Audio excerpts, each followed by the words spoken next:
Kejadian pasal 42. Setelah Yakub mendapat kabar bahwa ada gandum di Mesir, berkatalah ia kepada anak-anaknya, "Mengapa kamu berpandang-pandangan saja?" Lagi katanya, "Telah kudengar bahwa ada gandum di Mesir. Pergilah ke sana dan belilah gandum di sana untuk kita, supaya kita tetap hidup dan jangan mati." Lalu pergilah 10 orang saudara Yusuf untuk membeli gandum di Mesir. Tetapi Yakub tidak membiarkan Benyamin, adik Yusuf, pergi bersama-sama dengan saudara-saudaranya, sebab pikirnya, "Jangan-jangan ia ditimpa kecelakaan nanti." jadi di antara orang yang datang membeli gandum, terdapatlah juga anak-anak Israel, sebab ada kelaparan di tanah Kanaan. Sementara itu, Yusuf telah menjadi mangku bumi di negeri itu. Dialah yang menjual gandum kepada seluruh rakyat negeri itu. Jadi, ketika saudara-saudara Yusuf datang, kepadanyalah mereka menghadap dan sujud dengan mukanya sampai ke tanah. Ketika Yusuf melihat saudara-saudaranya, segeralah mereka dikenalnya.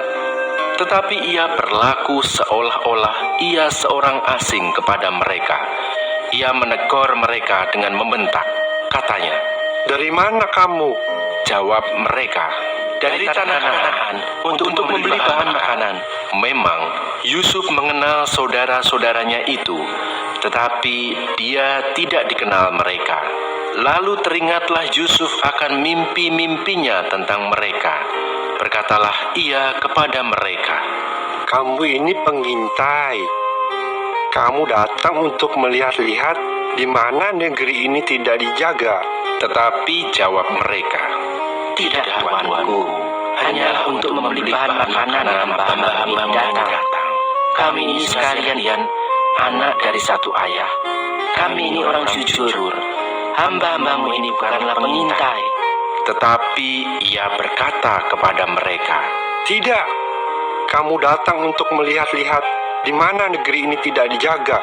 Lalu jawab mereka, "Hamba-hambamu ini 12 orang. Kami bersaudara, anak dari satu ayah di tanah Kanaan. Tetapi yang bungsu sekarang ada pada ayah kami, dan seorang sudah tidak ada lagi." Lalu kata Yusuf kepada mereka, "Sudahlah, seperti telah kukatakan kepadamu tadi, kamu ini pengintai. Dalam hal ini juga, kamu harus diuji. Demi hidup Firaun, kamu tidak akan pergi dari sini jika saudaramu yang bungsu itu tidak datang kemari. Suruhlah seorang daripadamu untuk menjemput adikmu itu. Tetapi kamu ini harus tinggal terkurung di sini. Dengan demikian perkataanmu dapat diuji, apakah benar, dan jika tidak, demi hidup Firaun, sungguh-sungguhlah kamu ini pengintai." Dan dimasukkannya mereka bersama-sama ke dalam tahanan 3 hari lamanya. Pada hari yang ketiga, berkatalah Yusuf kepada mereka, "Buatlah begini, maka kamu akan tetap hidup. Aku takut akan Allah. Jika kamu orang jujur, biarkanlah dari kamu bersaudara tinggal seorang terkurung dalam rumah tahanan. Tetapi pergilah kamu, bawalah gandum untuk meredakan lapar seisi rumahmu. Tetapi saudaramu yang bungsu itu haruslah kamu bawa kepadaku, supaya perkataanmu itu ternyata benar, dan kamu jangan mati." Demikianlah diperbuat mereka. Mereka berkata seorang kepada yang lain, "Betul-betullah kita menanggung akibat dosa kita terhadap adik kita itu. Bukankah kita melihat bagaimana sesatnya ketika ia memohon belas kasihan kepada kita, tetapi kita tidak mendengarkan permohonannya. Itulah sebabnya kesusahan ini menimpa kita." Lalu Ruben menjawab mereka, "Bukankah dahulu kukatakan kepadamu, janganlah kamu berbuat dosa terhadap anak itu? Tetapi kamu tidak mendengarkan perkataanku. Sekarang darahnya dituntut daripada kita." Tetapi mereka tidak tahu bahwa Yusuf mengerti perkataan mereka, sebab mereka memakai seorang juru bahasa. Maka Yusuf mengundurkan diri dari mereka, lalu menangis. Kemudian ia kembali kepada mereka dan berkata-kata dengan mereka. Ia mengambil Simeon dari antara mereka, lalu disuruh belenggu di depan mata mereka.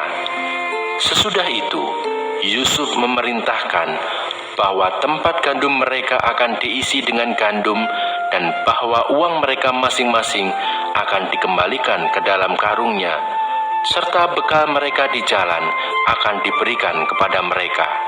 Demikianlah dilakukan orang kepada mereka itu. Sesudah itu, mereka pun memuat gandum itu ke atas keledai mereka, lalu berangkat dari situ. Ketika seorang membuka karungnya untuk memberi makan keledainya di tempat bermalam, dilihatnyalah uangnya ada di dalam mulut karungnya. Katanya kepada saudara-saudaranya, "Uangku dikembalikan, lihat, ada dalam karungku." Lalu hati mereka menjadi tawar, dan mereka berpandang-pandangan dengan gemetar, serta berkata, "Apakah juga yang diperbuat Allah terhadap kita?" Ketika mereka sampai kepada Yakub, ayah mereka, di tanah Kanaan, mereka menceritakan segala sesuatu yang dialaminya. Katanya, "Orang itu, yakni yang menjadi tuan atas negeri itu, telah menegur kami dengan membentak dan memperlakukan kami sebagai pengintai negeri itu. Tetapi kata kami kepadanya, kami orang jujur, kami bukan pengintai. Kami 12 orang bersaudara, anak-anak ayah kami. Seorang sudah tidak ada lagi, dan yang bungsu ada sekarang pada ayah kami di tanah Kanaan." Lalu kata orang itu, yakni yang menjadi tuan atas negeri itu, kepada kami, "Dari hal ini aku akan tahu apakah kamu orang jujur. Dari kamu bersaudara, haruslah kamu tinggalkan seorang padaku. Kemudian bawalah gandum untuk meredakan lapar seisi rumahmu, dan pergilah. Lalu bawalah kepadaku saudaramu yang bungsu itu, maka aku akan tahu bahwa kamu bukan pengintai, tetapi orang jujur, dan aku akan mengembalikan saudaramu itu kepadamu, dan bolehlah kamu menjalani negeri ini dengan bebas." Ketika mereka mengosongkan karungnya, tampaklah ada pundi-pundi uang masing-masing dalam karungnya. Dan ketika mereka beserta ayah mereka melihat pundi-pundi uang itu, ketakutanlah mereka. Dan Yakub ayah mereka berkata kepadanya, "Kamu membuat aku kehilangan anak-anakku. Yusuf tidak ada lagi, dan Simeon tidak ada lagi. Sekarang Benyamin pun hendak kamu bawa juga.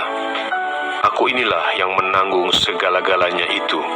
Lalu berkatalah Ruben kepada ayahnya, "Kedua anakku laki-laki boleh engkau bunuh jika ia tidak kubawa kepadamu. Serahkanlah dia ke dalam tanganku, maka dia akan kubawa kembali kepadamu." Tetapi jawabnya, "Anakku itu tidak akan pergi ke sana bersama-sama dengan kamu, sebab kakaknya telah mati dan hanya dialah yang tinggal.